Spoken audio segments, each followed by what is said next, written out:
자, 이제 이번 시간에는 그 사랑 이야기, 지난번에 현대판 사랑꾼 이야기 시편을 가을 이정이라는 제목으로 설명을 드렸습니다만, 오늘은 이제 대조용 드라마를 통해서 본 그 참 눈물겨운 사랑에 관한 이야기를 들려드리도록 하겠습니다. 앞전면을 비추겠습니다.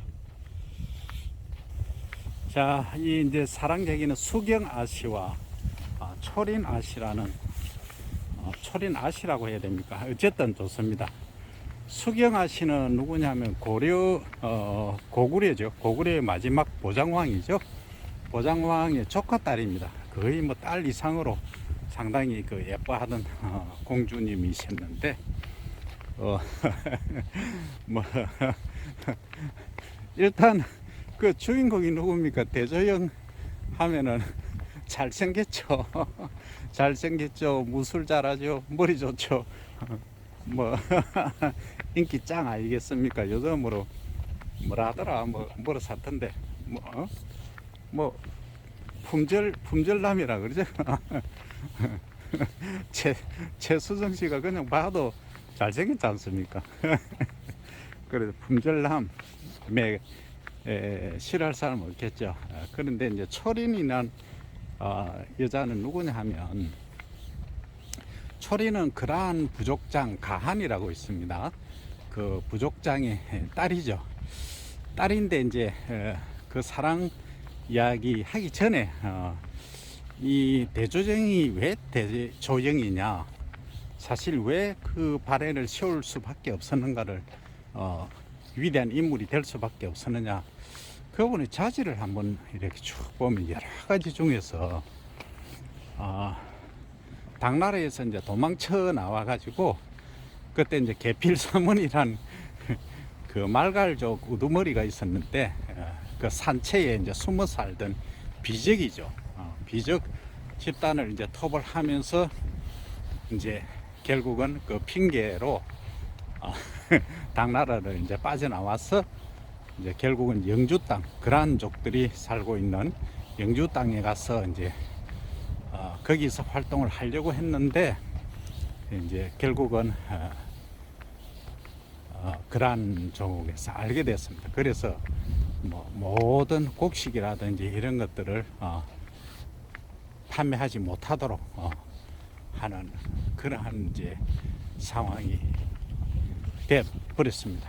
그때 이제 이렇게 해서는 백성들을 데리고 도저히 고구려 땅으로 갈 수 없다 하는 판단을 내려서, 이제 대조영이 어떤 결단을 내리느냐 하면은 그 그란 족장을 유진충이죠.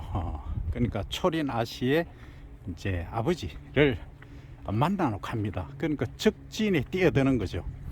그래서 이제 담판을 짓습니다. 담화를 이제 하러 요청을 했는데, 그 뭐 다 반대를 했지만 결국은 이제 협상 테이블에 앉아서 이렇게 이야기를 합니다. 잡으려고 지금 혈안이 돼 있는데 제 발로 걸어오니까 사람들은 놀라죠. 그래서 이제 묻습니다. 왜 왔느냐 하니까, 그래서 식량과 또 안전을 보호해 주세요, 다 이렇게 얘기를 하니까, 내가 뭐 때문에 그렇게 해야 되느냐 하니까, 그래서 가함께 무상가함이라는 칭호를 갖게 해주겠다 이랬습니다. 그 무상가함이라고 하면 뭐냐 하면, 무상 없을무 위상자, 위에 아무도 없는 가한입니다. 가한이라고 하면 이제 부족장 정도죠. 그란족이라고 하니까, 그러니까 그 왕이 된다 이 얘기입니다. 결국은 왕이 되게 해주겠다, 도움을 주겠다 이거죠. 그래서 지금까지 대조영이 걸어온 길을 이 가한은 다 알고 있습니다. 유진칭이라는 가한은. 그러니까 처음에 이제 그 고구려가 위기에 빠졌을 때 대조영의 역할도 알았고, 그리고 거기 이제 완전 기양 보낸 데죠. 산골짜기에 완전히 죽음의 늪 속에서도 이제 그 고구려 백제 신라 돌걸 말갈 전부 유민들 모아가지고 거기서 이제 살아남은, 그리고 그 유민들을 규합하는 그런 그 힘들을 보았죠. 그래서 이제 주위에서 그럽니다. 어떻게 글도 한 자 안 쓰고 그냥 말로 한 걸 믿느냐 이렇게 하니까 유진춘 가한이 다 그러죠. 이것은 어떤 글이 중요한 거 아니고 사내들 간의, 대장부 간의 약속이다 이렇게 얘기를 합니다. 그래서 이제 도와주는 그런 게 있었죠. 그러니까 그 위기 때마다 그 위기를 돌파하는 그 능력, 그리고 이제 대조영을 제가 쭉 보면은 정말 그 위기 돌파 능력이 대단합니다. 그러니까 머리가 아주 비상하죠. 그리고 또 하나는 의리의 사나이입니다. 자기 부하들 정말 잘 챙기죠. 그러니까 의리가 있다 보니까 사람들이 이제 많이 따르죠 또. 그래서 이제 결국은 그 발해의 나중에 왕으로 이제 추대를 받을 수밖에 없는 상황입니다. 그러니까 우리가 이제 맹리를 보고 뭐 여러 가지 과거에 관계된 그러한 것들을 얘기를 하지만 왕이나 이런 것은 하늘이 내리는 겁니다. 그래서 목성의 기운을 타고나고 그런 이야기를 하지 않습니까? 그래서 결국은 이 대조영이 나중에 이제 그 왕으로 발해의 왕으로 되기까지는 이 수경공주하고 초린의 그 이제 눈물겨운 사랑 이야기가 있습니다. 이것을 이제 전해드리도록 하겠습니다. 그 사실은 초린아 씨는 이제 이 대조영이 죽은 줄로만 알았죠. 그러니까 대조영이 아이를 가졌습니다. 아이를 가졌는데 그러한 족을 이제 이탈했죠. 이탈해서 나와서 이제 대조영과 사귀면서 그러니까 너무나 행복하게 이제 지냈죠. 뭐 그 대사들이 뭐 절절합니다. 그렇음에도 불구하고 나중에 대조영이 이제 죽을 위기에 처했다. 그리고 죽었다는 소식으로 이제 전해졌죠. 전해지고 나서는 이제 어쩔 수 없이 포기를 하고 이제 그 그란족 안에 있는 그 이해고라는 장수가 있습니다. 어릴 때부터 이해고는 좋아했죠. 이 초린이를. 근데 이해고도 따지고 보면 고구려 사람입니다. 그러니까 고구려 장수, 그러니까 이제 대조영 아버지 대중상이라고 계십니다. 이 대중상하고 친구 정도인데 어떻게 보면은 거기서 반역 비슷하게 이제 하다가 사실은 좀 문제가 생겼죠. 그래서 결국은 자기는 조국을 위해서 이제 몸을 바치게 되죠. 그래서 대종상하고 그 이제 싸울 때 칼을 거꾸로 이제 잡죠. 잡고 어떻게 보면 죽는 건데 자기들과 비슷합니다. 그래서 이제 나라를 지켜내는데 이제 역할을 하게 됐습니다. 그러니까 이제 그 상황은 드라마 보지 않으면 좀 설명하기 어려운데 어쨌든 당나라가 침범했을 때 결국 그 성을 지켜낸 것입니다. 자, 그러면 이제 이 이진충의 사이 그리고 딸 이제 결국은 이제 대종이 죽었다 하는 소식을 듣고 이제 결혼을 하게 되죠. 그래서 이제 그 사이에 이미 대종의 아들이 초린의 뱃속에 자라고 있었죠. 그걸 이제 다 알고 있었습니다. 누가 알고 있었냐면은 그 사이 있는 알고 있었죠. 사이는 알고 있었는데 이해고라고 이제 이름이 되죠. 원래 고구려 이제 장수의 아들인데 그 신분을 몰랐는데 나중에 이제 신홍이라는 책사가 얘기를 해줍니다. 신홍이 아주 교활한 책사죠. 조금 한 2% 부족한 책사입니다. 제가 볼 때는 신은 똑똑하다 하는데 어쨌든 이제 그래서 이제 초린하고 이해고가 결혼을 해서 이렇게 이제 살게 됩니다. 그 사이에 뭐 여러 가지 얘기들이 있지만 그래서 결국은 이제 산에 완전히 그 사냥무리로 대조영이 끌려갔습니다. 끌려갈 때 이제 그 칼을 조그만 지금으로 원장도 비슷한 그걸 이제 전해준 사람이 누구냐 하면 초리나시죠. 초리나시가 수경마마를 통해서 이제 갖다 주라, 이거라도 전해주라고 해서 수경마마가 이제 대조영한테 누가 주더라는 얘기는 안 하고 그냥 이걸 전해줍니다. 그래서 이제 결국은 그게 발단이 되어서 이제 또 살아나게 된 것이죠. 그래서 이제 결국은 그 완전 죽음의 산 속에서 이렇게 살아나오게 되기까지는 그 초린의 역할이 크고, 그리고 나중에 이제 당나라 장안성입니까? 성에서 이제 탈출할 때도 이 초린 아씨가 수경공주를 이제 내보내줬죠. 이거 보면은 참 두 사람이 한 사람을 섬긴다가 하여튼 그렇습니다. 그래서 경쟁적 라이벌적인 그 인연의 관계가 아니고 서로 공조자적인 대조영을 위해서 서로 돕는 이러한 관계이지 않나 싶습니다. 그런 관계이죠.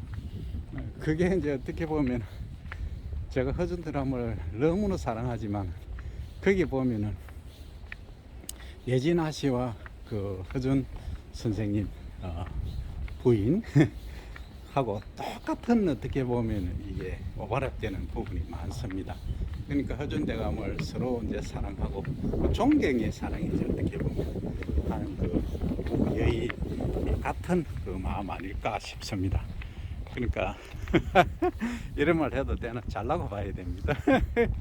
그러니까 너무 애틋한 사랑이라서 좀 그렇습니다. 그래서 이제 또 수경공주가 어느 정도로 대조영을 사랑했냐면 아까 이제 서린기가 아니었고 이해고가 이제 죽였다고 얘기를 했습니다. 대조영은 그때 죽었어요. 반신불구에 몸을 전혀 가누지 못하는 상태에서 이 수경공주가 완전히 뒷바라지를 하는 거죠. 그래서 이제 대조영이 사실은 살아나게 된 겁니다. 물론 거기에 이제 고려 마지막 무장왕의 그 혈서가 있었죠. 혈서를 보고 완전히 전율을 느끼죠. 그래서 이제 깨어나게 되는데 결국은 이제 수경공주가 그 보장왕이 이제 유배 비슷하게 되어 있습니다. 거기에 이제 함께 이제 그 동생들하고 같이 이제 대조영이 리드를 해서 가서 거기서 보장왕이 얘기를 합니다. 두 사람이 결혼을 해라. 그래서 다른 어떤 사람도 이 새로운 나라를 만드는 것을 허용하지 않는다. 단지 마지막 고구려 태왕인 내가, 보장왕인 내가 보정하는 사람만이, 대조영 너만이 나라를 세울 수 있다. 고구려를 부흥시키려고 하지 말고 새로운 나라를 만들어라. 이렇게 이제 허락을 하는 거죠. 그래서 이제 명분을 더 얻게 되고, 그 이제 수경공주, 그러니까 수경마마를 통해서는 이제 아들이 둘이 있었죠. 그러니까 나중에 이제 스토리를 보면은 이제 그게 결국은 그 처음에 이제 초리나시로부터 낳은 아들이 거미랍니다. 거미. 이제 거미도 인물이 잘생겼죠. 어쨌든 거미가 이제 그 첫째 아들이 되고 나중에 이제 나옵니다만 두 번째, 그러니까 수경공주가 낳은 아들이 둘이지 않습니까? 결국 왕국인 해도 여러 가지 이제 나중에 그 일들이 벌어집니다. 그래서 초리나씨가 낳은 첫째 거미가 이제 발해 그 대조영을 잇는 두 번째 이제 왕이 되는 겁니다. 그래서 발해는 780몇 년도에 세워져서 923년인가 멸망을 하게 되는데 그 이후에는 그 역사가 별로 남아있지 않습니다. 어쨌든 그렇게 해서 이제 첫 번째, 두 번째 왕이 되고 이제 수경공주가 낳은 아들은 수경공주가 그 마지막 장면에 보면 백제, 과거의 백제 그리고 신라 땅으로 이동을 하게 되는 거죠. 그래서 이제 새로운 나라를 건립이라고 합니까? 건설을 하게 되는, 이동하게 되는 그러한 상황이 됩니다. 그게 이제 서로 뭐라 그럴까요? 그 애정에 있어서 서로 싸우는 경쟁 관계가 아닌 서로 돕는 관계의 그 사랑, 애틋한 사랑을 돌볼 엿볼 수 있는 작품이 아닌가 싶습니다. 그래서 이러한 사랑이 참 한 세기에 한번 나올까 말까 하는 사랑이 아니겠습니까? 그래서 과거에 저희들이 통신시설이 발달되지 않았을 때 가만히 생각해 보면 그때는 이제 편지 한 통 오면은 정말 온 가족이 둘러앉아서 보기도 하고 그 편지 한 통 보내고 답신이 언제 올까 목이 빠지도록 기다리고 하던 그런 시절이 있었습니다만 지금은 그런 시절이 다 흘러갔죠. 지금 뭐 SNS로 바로 뭐 카톡 보내면 또 문자 보내면 1분 안에 뭐 늦어도 1시간 안에 답신이 오죠. 그러니까 초스피드 시대에 우리가 살고 있는데 이러한 대조영 시대 때 사랑 이야기를 이해를 할 수 있을려나 모르겠습니다. 여기까지 이제 사랑 이야기, 그러니까 그 애달픈, 그죠, 애틋한, 그러니까 두 사람이 정말 대조영을 사랑했습니다. 사랑했지만 이루어질 수 없는 사랑, 그러니까 결국 한 사람에게는 이루어졌죠. 그러니까 뭐 어떻게 표현해야 될지 모르지만은 마지막에 얻는 자가 승리자니까 그런 의미로는 아닙니다. 그래서 한 사람 그 유인을 만들기 위해서 어떻게 보면 아주 희생자적인 사랑이라고 해야 됩니까? 하여튼 봉사라고 해야 되겠습니까? 하여튼 그러한 사랑에 관해서 오늘 설명을 드렸습니다. 자, 이제는 제가 이제 조금, 그러니까 조금 이제 온도가 조금 올라갑니다. 장갑을 안 끼고 나왔어요. 좀 그렇게 코너 빨갛게 지금 되어 있습니다. 그죠?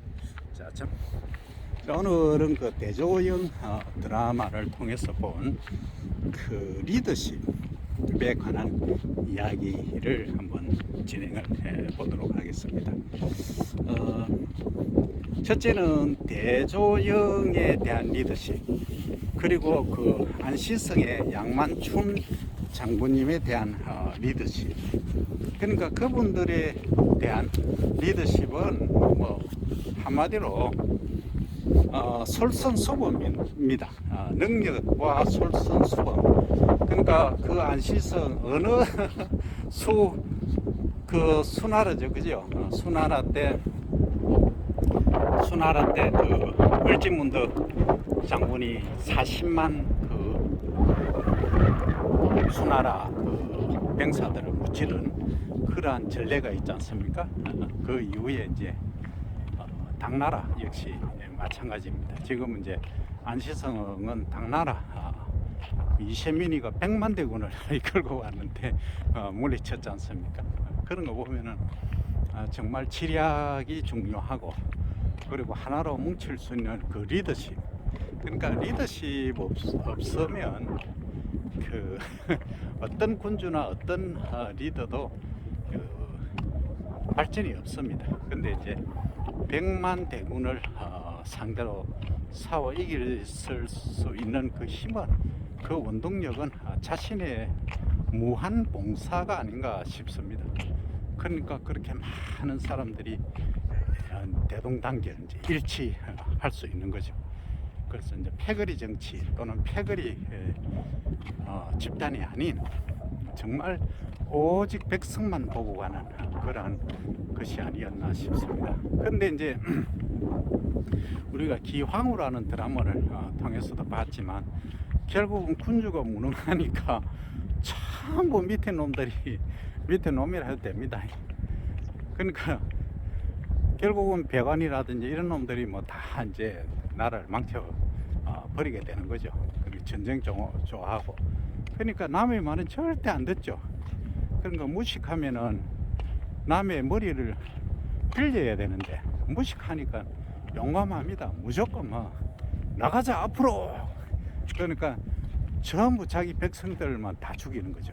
그렇게 이제 무식하게 리드한 결과가 결국은 그 기황후가 이제 도망하게 됐던 그러한 이제 결과를 가져옵니다. 그러니까 거기에 비해서 이 이제 그 고구려에서 우리가 볼 수 있었던, 그러니까 그 요동성을 지켜내고 할 수는 있었던 것은 결국은 그 당나라도 마찬가지지 않습니까? 그 당나라도 보면은 서린기라는 걸출한 인물이 이제 당나라에 나타났는데, 우리로 보면 아주 안 좋은 그 시기 하지만 그 서린기라는 인물도 마찬가지지 않습니까? 그 완전히 그 말갈 거란 족이죠.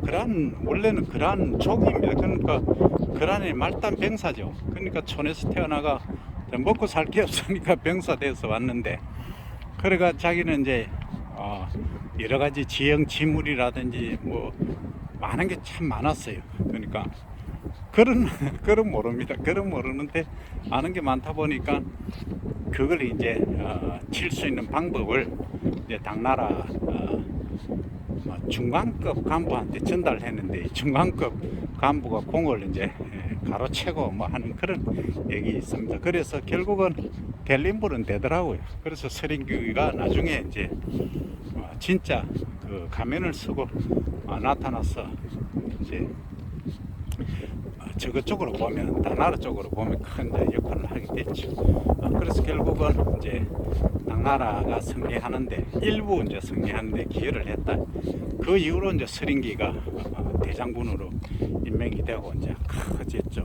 커졌는데 결국은 그 당나라도 마찬가지지 않습니까? 그럼 결국은 이제 왕이 시들시들 하니까 이제 병이 나서 정치에 이제 손을 떼야 될 입장이 되고 하니까, 그러니까 이제 궁유로 들어온 그 정식 왕후가 아니죠. 그래서 이제 기황후도 어떻게 보면은 그렇지만 중국은 그런 경우가 참 많아요. 어쨌든 그래서 결국은 이제 뭐 정치를 아주 이제 그러니까 평창 정책으로 나갈 수밖에 없죠. 그러니까 자기가 이제 정당성을 부여받은 그러한 이제 정식으로 후계자가 돼서 이제 왕이 됐으면 문제가 없는데, 자기가 정상적이지 않기 때문에 그 이제 모든 뭐라 그럴 그 관심이나 이런 것들을 바깥으로 돌려야 되기 때문에 결국은 평창 정책, 확장 정책 이런 쪽으로 진행이 됩니다. 그러니까 이제 폭력 정치가 이제 시작이 되는 거죠. 그러니까 결국은 폭군이 되고, 그래서 이제 결국은 당나라도 이제 망하게 되는 초석을 이제 다지게 되는 겁니다. 그래서 그런 거 보면은 이 군주라고 하는, 리더라고 하는 것은 그 자리가 탄탄해야 됩니다. 정상적인 교육을 받고 정상적인 루트를 통해서 이제 리더가 되는 그러한 게 이제 국가를 운영시키고 더 이제 발전시키는데, 그렇지 못한 경우에는 그렇게 이제 문제가 발생하는 거죠. 결국은 이제 뭐라 그럴까요? 가슴 속에 엉어리가 있는 상태로 일을 처리하면은 일이 이제 공정하게 처리가 안 된다, 이런 것도 알 수가 있습니다. 그 다음에 이제 거기 고려의 이제 간신배들을 쭉 보면은, 간신배가 뭐 여러 명 있었지 않습니까? 고구려에서는 지금 제일 문제가 되는 게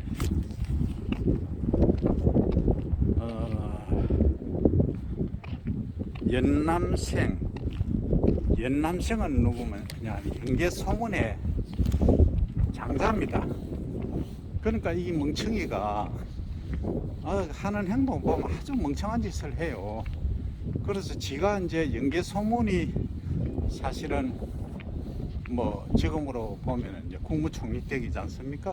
이 자리를 지가 이어받고 할 수 있었는데, 쓸데없이 시찰한다고, 안시성 이제 시찰한다고, 그것도 인사드리러 가는 것도 아니고, 그래 간 사이에 이제 누가 부추겼냐면 부기훈하고 이 사북으로 하는 그냥 할게요. 놈들이 있었어요. 예, 이런 놈들이 그 이제 남생의 동생을 이제 부축해서 이를 왕으로 추대할게. 왕이 아니었죠. 그래서 추대한다. 그래가지고 이제 연남생을 죽이려고 했죠. 그래서 결국은 뭐 반역이 역성혁명이라 해야 됩니까?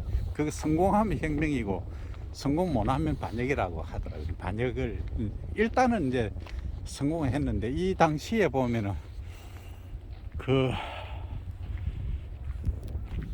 안시성의 양만춘 장군이 정말 대단한 역할을 하십니다. 결국 내부에서 이제 전쟁이 일어날 것 같으니까 양만춘 대장군이 이제 깨를 내서 그래서 자기가 이제 그 자리를 앉겠다 하고 해서 나중에 이제 물려주고 자기는 다시 이제 안시성으로 가는 도중에 이제 피습을 당하게 되셨죠. 그런 거 보면 참 우리 현실 정치도 마찬가지입니다만, 그러니까 대단한 모사꾼들 지금도 많이 있죠. 이 모사꾼들 때문에 나라 망치고 하는 겁니다. 결국은 백성과 국민을 생각하지 않고 자기 이익만 생각하는 그런 모사꾼들 때문에 고구려도 마찬가지고 다 마찬가지입니다. 그래서 저는 이제 여기서 또 꼭 한 가지 이제 가슴 아픈 이야기는 신라입니다. 신라. 저도 뭐 태어난 고향이 밀양이라서 신라를 뭐 좋아하곤 했는데, 제가 역사 공부를 이렇게 하고 드라마를 보고 이렇게 다 이 복기를 한번 해봅니다. 그 당시에 만약에 당나라하고 신라가 연합해서 백제와 고구려를 치지 않고 그냥 고구려하고 그냥 뭐 화친이라 하거나 뭐 하기는, 고구려는 아예 신라나 백제는 별 관심이 없었어요. 북방 정책에만 관심이 있었지. 근데 이제 결국은 이제 뒤통수를 친 거죠. 그래서 신라가 하는 작태 행위를 보면, 그래서 이제 당나라하고 연합해서 이제 백제를 치고 나중에 고구려를 쳤죠. 그거 보면은 우리 민족의 역사가 정말 이 후퇴한 게 아닌가. 당시 고구려가 중심이 되어서 이 삼국을 통일했다면, 지금 이제 발해의 영역으로 보면은 제가 이거 면적을 한번 측정을 해봤습니다. 발해가 도대체 얼마만한 영역이냐. 지금 우리 남북한 한반도 있죠. 남북한 다 합친 거에 3배 정도 영역이 되더라고요. 그러니까 연해주하고 그쪽에 상당히 그 곡창지대 기름진 땅도 많이 있더라고요. 아직도 연해주나 이쪽에 가면은 우리 말을 쓰는 사람들이 상당히 조선족이라고 하죠. 상당히 많이 있습니다. 물론 뭐 인구수는 적어도 그 면적은 대단하다는 거죠. 그래서 뭐 땅 따먹기 하는 시절이 뭐 얘기긴 해도, 사실은 고구려가 중심이 돼서 우리가 당나라를 막아내고 삼국을 통일했다면 하는 참 아쉬움이 많이 남습니다. 그래서 지나고 나서 뭐 벌써 지나고 손들어 보니까 별로 의미 없지만은 과거 역사를 통해서 우리가 이제 새로운 역사를 또 쓰게 되고, 또 어떻게 처신하고 어떻게 리드해야 되겠다는 생각을 할 수 있듯이, 적어도 이제 그 리더가 되겠다는 정도의 일반 국민은 역사 공부를 좀 제대로 해야 될 거 아닌가 싶습니다. 그래서 저는 이제 대조영, 연개소문에 이어서 구암 허준 드라마는 이제 심성이죠. 심히 백성을 생각하는, 다 백성을 생각하지만은 뭐 조금 그 뭐라 그럴까, 관점이 조금 다르긴 해도 어쨌든 이러한 드라마들을 테스트를 한번 해야 될 필요가 있지 않을까 할 정도로 중요한 리더로서의 망가짐이 여기 다 내포되어 있지 않나 그런 생각을 합니다. 어쨌든 그 우리나라가 또 강대국들의 틈바구니 속에서 이 살아난다 표현은 좀 그렇고, 이 발전할 수 더욱더 발전하려고 하면은 일단은 땅덩어리가 커야 된다, 저는 그래 봅니다. 뭐 물론 작은 나라들도 발전하시긴 하지만 그것도 일단 땅덩어리 좀 커야 된다. 그리고 이제 북한을 통해서 북한과 하나가 되어서 계속 이렇게 분단되어서는 더 이상 발전이 없죠. 그래서 대륙으로 이제 진출할 수 있는, 나아갈 수 있는 기반 틀을 닦아야 되지 않을까 싶습니다. 그러면 이제 남북 교류도 활성화되고 우리가 열차 타고 유럽까지 가고 또 이제 만주, 그러니까 또 러시아, 뭐 연해주 하죠. 그리고 이제 중국도 마찬가지입니다. 베이징 뭐 이런 쪽을 다 거쳐서 유럽까지 진출할 수 있는 그러한 그 시대가 도래해야 되지 않나 싶습니다. 그냥 만구 제 생각입니다. 그렇게 되었으면 하는 하나의 제 바람일 뿐입니다. 그래서 우리가 역사를 사극이지만 극이지만 역사를 통해서 우리의 미래를 예견할 수 있고 또 어떻게 우리가 행동해야 되겠다, 처신해야 되겠다 하는 점을 또 알 수 있는 그러한 아주 멋진 드라마가 아닌가 하는 말씀을 드리면서, 앞에 지금 보니까 약치고 있네요. 여기까지 클로징 하도록 하겠습니다.